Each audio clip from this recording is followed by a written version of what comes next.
This video is going to show how a forward 4-post lift works and how you can swap cars. How long does it take? How much space does it take up in a garage? And how tall ceilings need to be to pull this off. Check this out. All right, so you need just a regular outlet, 120 volt outlet. And then here is your compressor. This is your hydraulic fluid. Pretty easy to use. There's only two things once this is installed. This is your release. You press this down, it lets out the fluid, and then it will go down. And then you basically just have one button right there, and that will energize it, compresses the gas, compresses the fluid, and then underneath here, this is a single cylinder, and it will compress or let out these cables, 4 cables, all 4 sides.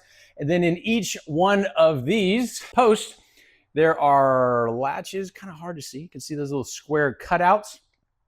This will go up, and these are in about, I'd say 6 inches or so increments, going up all the way down to the bottom. And then there are pins right here. I don't have it attached to where the cool part about this lift is that you don't need to have it bolted to the floor. I guess you could. It has holes for bolting it to the floor, but you don't need it because once it's stationary, you're good to go. You're not starting the car when it's all the way up here. One thing to also note is that it does come with plastic inserts or like, you know, oil drips or whatever, because you don't want it on whatever vehicle you parked underneath it, which is nice. Then it has this also kind of a metal drip pan that slides all the way down the rail. And then what I did, just because I like to, you know, make best use of the garage space, and so I hooked up a power strip here. Then I have all the power running here. I just put the extension cord to the floor, kind of duct tape it over so I'm walking, come all the way up. And so I have a motion sensor here, which will activate it. So when the car is pulled in, whether the garage lights are on or not, it illuminates the whole area so I can see everything while I'm pulling in. I have a little tennis ball hanging right there that as soon as it taps, I know the vehicle, whatever vehicle I have, is in. And that just gets changed depending on the vehicle, because every vehicle is gonna be a little bit longer or shorter or whatever. And the windshield is gonna be a little bit different.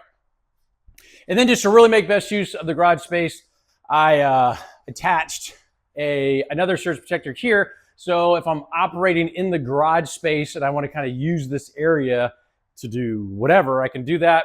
I also have this set up to where a C-Tech charger, as shown there. C-Tech charger, so if this vehicle is sitting for a period of time, I just got an extension from the C-Tech all the way down, goes in the trunk. This happens to be a 2017 Maserati Granturismo MC, and so it's charged in the trunk. Hook all that stuff up before I raise it up, because you can't get to it, you know, once it's already in the air. And then on this is a 2014 Aston Martin Vanquish.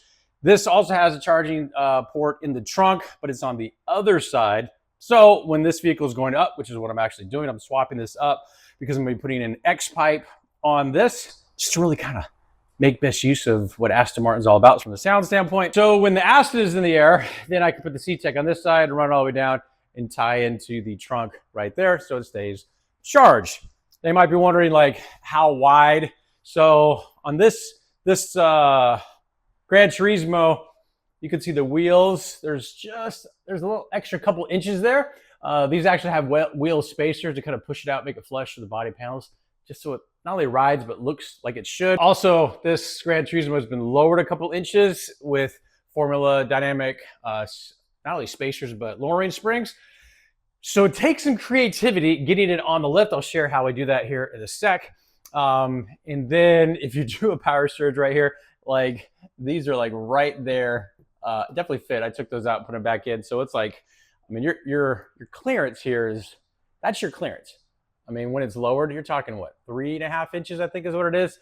But it just looks so much better. Now, if you have somebody guiding you, which you definitely want, you got to have somebody guide you pulling this in on the rack for 2 different reasons. One, you don't have some overhang like right there. You don't want that. It hasn't been there that long, and the wifey, God love her, was like, yeah, it's fine. I'm like, no, it's not. But you can also, here you can put, these come with as well, these kind of like stoppers.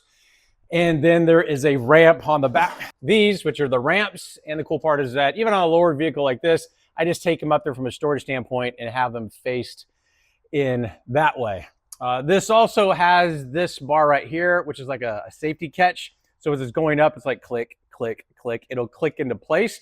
So if for whatever crazy reason, one of these cables snaps, it's just going to drop and lock it in like within a 6-inch range, and you're good to go. So let's show here how you can swap out the different vehicles and about how long it takes.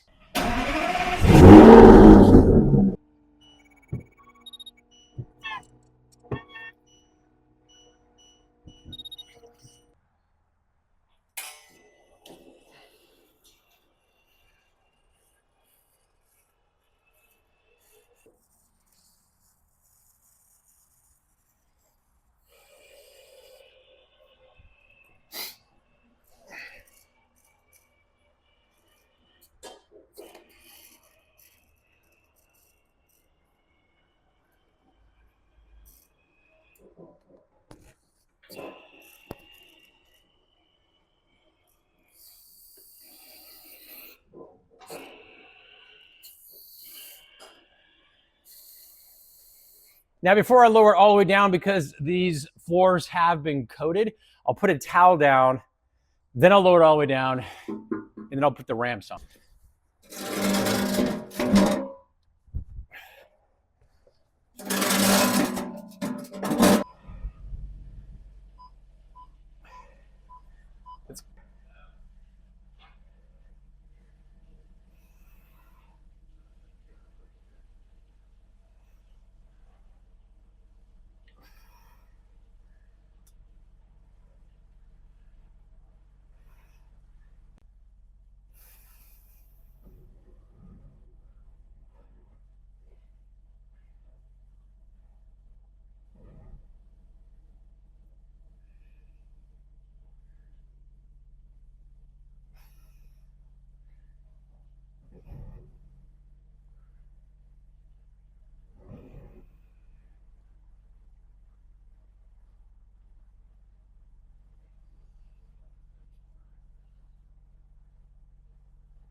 So in the Maserati's case, it is only 3.5 inches. And to come up that lip, just that little bit, which is only about 4 inches, you need about extra 1/2 inch of clearance. So I take these curb ramps that use to get over the curb because it's so low.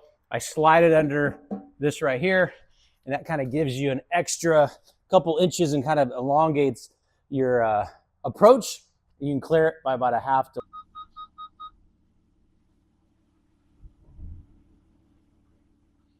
If it's not, tell me to stop.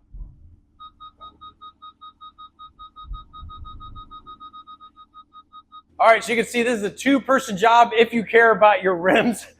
In this situation, the mirrors did not need to get folded in. I think I had them folded in on the Granturismo just as precautionary because there's cables right there and they're just a little too close for comfort.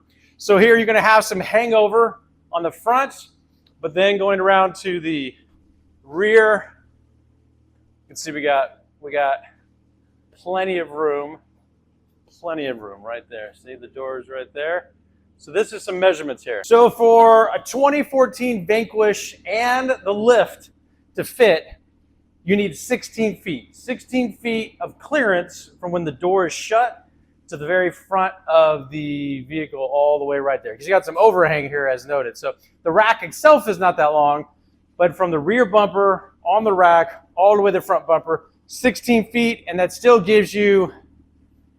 probably still gives you another 6 inches. You know, so you got 3 and 3 on either side, 60 feet, you're solid. Now the rack itself from end to end is about 9 feet, and you can move the motor right here. This motor can be mounted on any one of the on the posts, either on the left side or the right side, and that's going to need at least another 12 inches, but that's like right up against the wall. So, you know, but that kind of gives you an idea of like 10 feet wide. I mean, like right, super, super tight. But the only disadvantage of that is you really need space to be able to get out of the vehicle. So in this example, there is a wall right here, And so I have the rack from the feet 21 inches from the wall. So 21 inches from the edge of the rack, not from this, but from the edge of the rack where the feet are, 21 inches. And so on the Vanquish, the doors kind of go out and up a little bit, so it kind of helps with the getting out.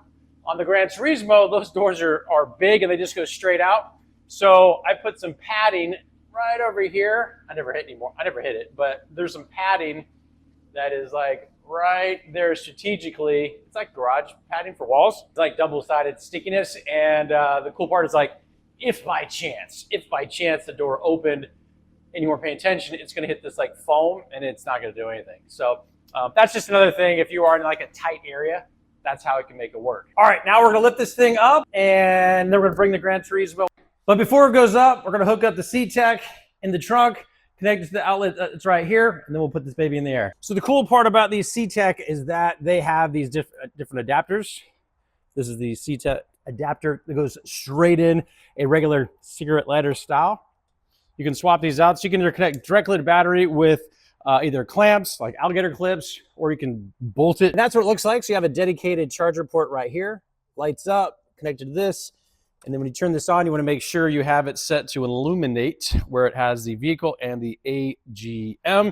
And this is what it looks like when it's plugged in. It's just simple one button, but you got your car, you got your AGM, and then these lights will go all the way until this hits green, and it will just sustain the battery and just kind of like a trickle charger, but there's a lot more tech to it. These things are phenomenal. Their little trick is I take Gorilla Tape and I tape down the cables because this is on top of another vehicle, just in case one of the kids gets in here and does something. I don't want this accidentally fall off and possibly hit the car underneath. We put the tire stops on both sides, and 2. And that's what it looks like with the ramp moved, turned around, and slid here. So these tires are not going anywhere. You have the front here, and you have this ramp at the back, and that kind of keeps that ramp all nice and neat and out of the way.